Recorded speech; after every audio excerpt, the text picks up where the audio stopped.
লালগোলার বাউসি গ্রামের আলম ফাউন্ডেশনের উদ্যোগে অসহায় গরিব ব্যক্তিদের বস্ত্রদান এবং বাচ্চাদের নাচ, গান, আবৃত্তি, কুইজ, বসে আঁকো, অঙ্কন প্রতিযোগিতা, বিভিন্ন রকম প্রতিযোগিতামূলক অনুষ্ঠান এবং মুর্শিদাবাদ জেলার বিভিন্ন প্রান্ত থেকে আসা সাংবাদিকদের সংবর্ধনাও দেওয়া হয়।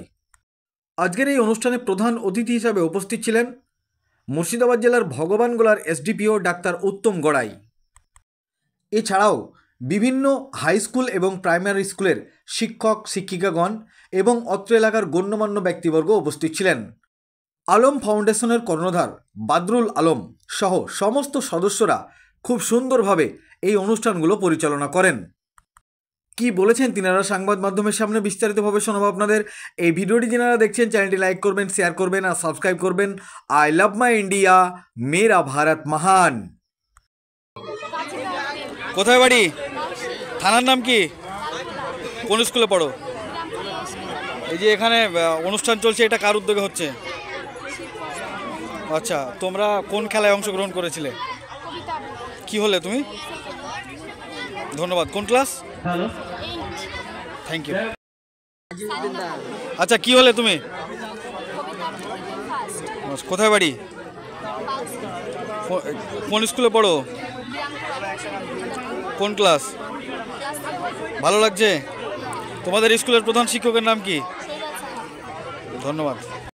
এখানে এই আলম ফাউন্ডেশনের উদ্যোগে যারা কৃতি ছাত্রছাত্রী আছে তাদের পুরস্কার বিতরণী অনুষ্ঠান এবং বসে আঁকো প্রতিযোগিতা সকাল থেকে চলছে এবং এই প্রত্যন্ত গ্রামীণ এলাকায় দুস্থ মানুষদের মাঝে যে এই হাড় কাঁপা শীতের শীতবস্ত্রের যে উদ্যোগ তারা নিয়েছেন এই আলম ফাউন্ডেশন, তাই অনেক গরিব মানুষকে তারা শীতবস্ত্র প্রদান করেছেন। আমরা এখানে আমন্ত্রিত হয়ে আমরা নিজেকে গর্বিত অনুভব করছি। এইরকম প্রত্যন্ত গ্রামীণ এলাকায় আলম ফাউন্ডেশনের এই উদ্যোগ কি বার্তা দেবেন এই অনুষ্ঠান উপলক্ষে? আরো বৃহত্তর স্বার্থে গ্রামীণ এলাকায় যারা গরিব মানুষ আছে তাদের ভালো কাজ করে, যাতে সামাজিক কাজ করে, শিক্ষার স্বার্থে, সংস্কৃতির স্বার্থে এবং সামাজিক স্বার্থে তারা উদ্যোগী ভূমিকা পালন করুক, এটাই আমরা চাই। আপনার নাম এবং পরিচয়? Harunul Rashid, principal Jagatbandhu teachers training college. ধন্যবাদ। আজকে আলম ফাউন্ডেশন প্রত্যেকবারের ন্যায় এবছরও শীতবস্ত্র প্রদান এবং সাংস্কৃতিক প্রতিযোগিতার আয়োজন করেছে। সেই সঙ্গে সঙ্গে মাধ্যমিকের 2025 সাল যারা কৃতি ছাত্রছাত্রী আছে তাদেরকেও একটা স্মারক উপহার দেওয়া হচ্ছে। আজকে সারাদিন ধরেই আমরা বিভিন্ন প্রতিযোগিতা এবং আয়োজন করেছি। আজকে সারাদিন ধরে পুরস্কার প্রদান করা হলো। সেই সঙ্গে সঙ্গে শীতবস্ত্র প্রদান এবং গরিব মানুষদেরকে কিছু খাদ্য দেওয়া হয়েছে, খাদ্য সামগ্রী। প্রত্যেক বছরের ন্যায় এই বছরও তারা সাফল্যমণ্ডিতভাবে অনুষ্ঠানটা হয়েছে এবং এখনও সাংস্কৃতিক অনুষ্ঠানে অনেকটা অংশ বাকি আছে। আমরা আশা করছি যে সুষ্ঠুভাবে গোটা অনুষ্ঠানটা সম্পন্ন হবে। আপনার নাম এবং পরিচয়? আমার নাম সুজিত পাল, আমি বিরামপুর এস বিদ্যা মন্দিরের শিক্ষক।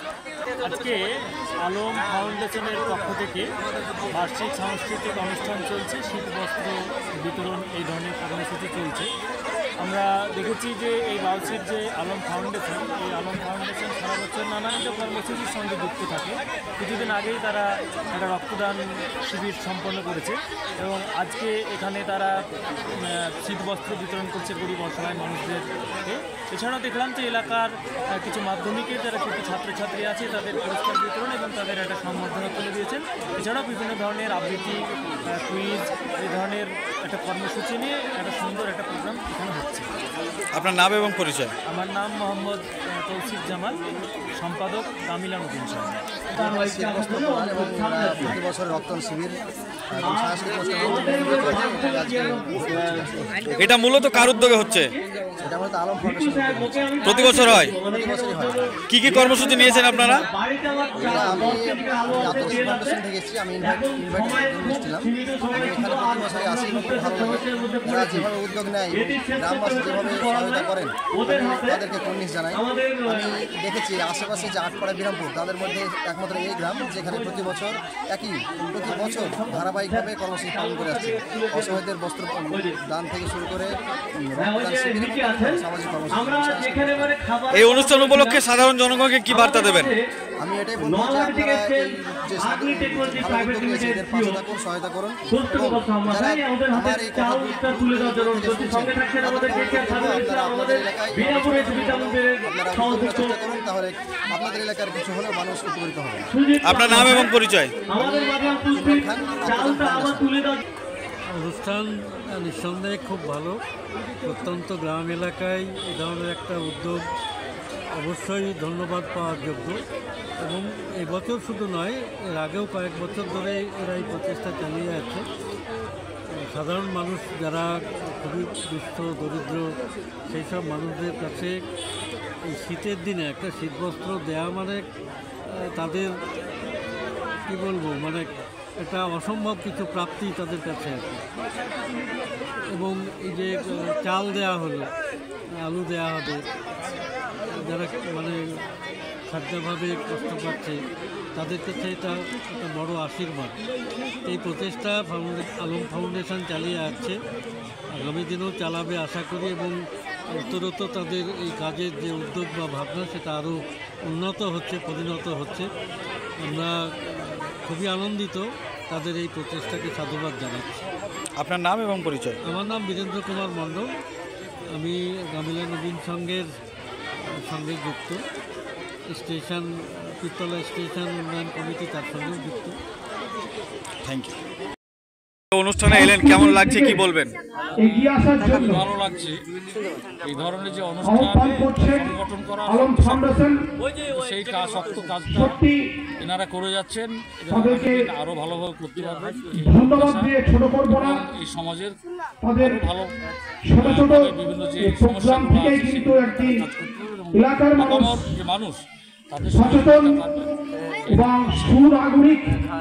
বেশিরভাগ স্কুল ছাত্রছাত্রীরা মোবাইলের যে খারাপ দিক সেটাতে আসক্ত হচ্ছে, আর যেটা হয়তো খেলাধুলা শিক্ষা চর্চা সেটা থেকে বিরত থাকছে। এ নিয়ে কি প্রশিক্ষণ থাকছে আপনাদের স্কুলের পক্ষ থেকে? অবশ্যই সকলকে দায়িত্ব নিতে হবে। যেমন বিদ্যালয়ের দায়িত্ব আছে, যে বাড়িতে থাকে যে শিশু একটা বাড়ি থেকে যাচ্ছে সেখান থেকে বেশি করে দায়িত্ব নিতে হবে এবং চেষ্টা করতে হবে তারা যখন বাড়িতে থাকবে পড়াশোনা করবে, পাশে অভিভাবক বা অভিভাবকের যিনি আসেন পাশে যদি থাকে তাহলে এইভাবে এত বেশি মোবাইল ব্যবহার করতে হবে। এবং এটা যেটা হয়েছে সেটা হচ্ছে যে প্যান্ডামিক যে সিচুয়েশনের পর থেকে এটা বিশেষভাবে অ্যাডিকশান, সেই অ্যাডিকশানটা এসছে এবং কাটানোর চেষ্টা হচ্ছে নানাভাবে। তাদের মধ্যে শুধু মোবাইল থেকে বিরত দরকার, এটা আরও বেশি বেশি করে বই পড়ার অভ্যাসটা।